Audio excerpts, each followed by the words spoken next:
आप देख रहे हैं न्यूज चस्का। नमस्कार, आप देख रहे हैं न्यूज चस्का। मैं हूं आपके साथ निहारिका सिंह नागर। आइए नजर डालते हैं आज की बड़ी तमाम खबरों पर। भाजपा पार्टी के लगातार दिग्गज नेता 400 पार लोकसभा सीटों को जीतने का ताल ठोक रही है और दूसरी तरफ कांग्रेस पार्टी का दावा है इंडिया गठबंधन भारी मतों से सरकार बनाने जा रही है। भाजपा कार्यकर्ताओं से लेकर प्रदेश के मुख्यमंत्री हो या पार्टी के राष्ट्रीय अध्यक्ष जेपी नड्डा, तमाम भाजपा से जुड़े लोगों का कहना है कि भारतीय जनता पार्टी 400 पार करने वाली है। इसी बीच भोपाल में भारतीय जनता पार्टी के कार्यकर्ताओं ने 400 पार के लिए हवन पूजन किया है।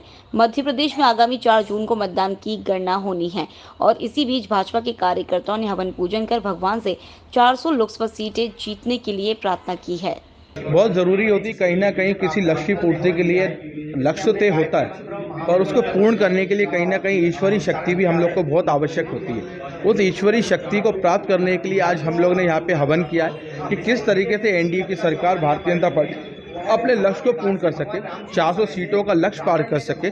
जो भी उसमें थोड़ी बहुत कहीं विघ्न आ रहा हो तो भगवान श्री राम उनके अब चरणों में हम लोग आहुति 400 आहुति हम लोगों ने दी है 400 सीटों के लिए। अवैध गैस रिफिलिंग को लेकर पुलिस प्रशासन सख्त हुआ है। गैस की अवैध रिफिलिंग करने वाले पति पत्नी विनोद राय और प्रीति राय पर कार्रवाई करते हुए रातिभर पुलिस ने उन्हें गिरफ्तार कर लिया है। एडिशनल डीसीपी रश्मि अग्रवाल दुबे ने बताया कि मुखबिर की सूचना पर पुलिस ने कार्रवाई करते हुए मौके से 32 सिलेंडर, 2 नोजल, 4 पहिया वाहन में गैस भरने वाली इलेक्ट्रिक मोटर और तौल कांटे को जब्त किया है, जिसकी कुल कीमत करीब 1.5 लाख है। आरोपितों से सिलेंडर से संबंधित दस्तावेजों के बारे में पूछताछ की गई, लेकिन इस पर आरोपित कोई जवाब नहीं दे पाए, ना ही कोई दस्तावेज प्रस्तुत किए। आरोपियों के विरुद्ध आवश्यक दस्तावेज अधिनियम के तहत कार्रवाई की जा रही है।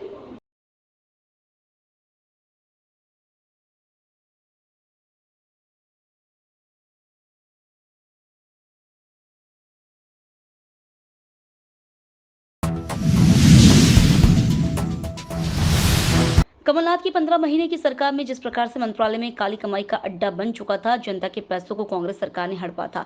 जीतू पटवारी केवल प्रचार प्रसार के लिए इस प्रकार के बयान दे रहे हैं। कमलनाथ की कुछ महीनों की सरकार में ही जनता परेशान थी।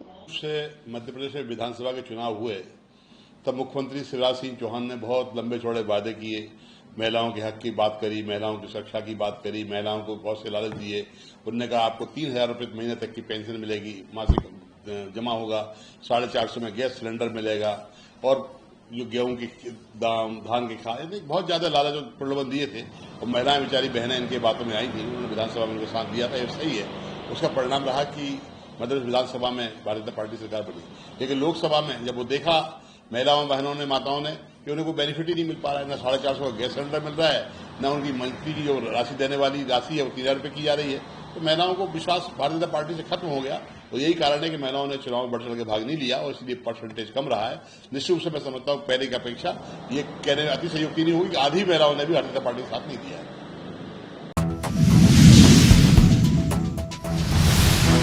जो वादे पूरे नहीं होने के बाद महिलाएं भारतीय जनता पार्टी से खपा नजर आ रही हैं। इसी के चलते प्रदेश में वोटिंग परसेंटेज कम हुआ है। भारतीय जनता पार्टी ने महिलाओं से वादा किया था कि हर महीने 3,000 रुपये महीने उनके खाते में डालेगी, लेकिन वह 3,000 रुपये उनके खाते में नहीं आ रहे हैं। महिलाओं से वादा किया था कि 450 रुपये में गैस सिलेंडर देंगे, लेकिन वह भी नहीं दे रही है। किसानों से भी अनेक प्रकार के वादे किए थे, जो वादे पूरे नहीं हैं। प्रेस वार्ता करके कह रहे हैं कि हम दलालों की ऐसी लिस्ट शामिल करेंगे जो कि अभी सरकार में है। देखिए, मध्य प्रदेश में 15 महीने में कमलनाथ सरकार में किस तरह से मंत्रालय दलाली का अड्डा बन गया था और उसी सरकार में जीतू पटवारी मंत्री थे। ये सभी ने देखा है किस तरह से मध्य प्रदेश की जनता की गाड़ी कमाई का पैसा भ्रष्टाचार के रूप में लूटा गया और 10 जनपद और 24 अकबर रोड तक भेजा जाता था। उमंग सिंगार तो स्वयं कहते थे कि कांग्रेस के नेता ही सभी तरह के माफिया कारनामों में लिप्त हैं। इसलिए जीतू पटवारी की ये बातें केवल और केवल प्रचार प्रसार में बने रहने के लिए है। मोहन यादव जी की 5 महीने की सरकार की उपलब्धियां 4 जून को दिखाई देंगी। 4 जून को मध्य प्रदेश में सभी 29 सीटों पर भारतीय जनता पार्टी लंबे अंतर से जीतने जा रही है। कांग्रेस पार्टी में जीतू पटवारी अभी तक के सबसे असफल अध्यक्ष सिद्ध हुए हैं। फिलहाल आज की खबरों में इतना ही। आप बने रहिए न्यूज चस्का के साथ।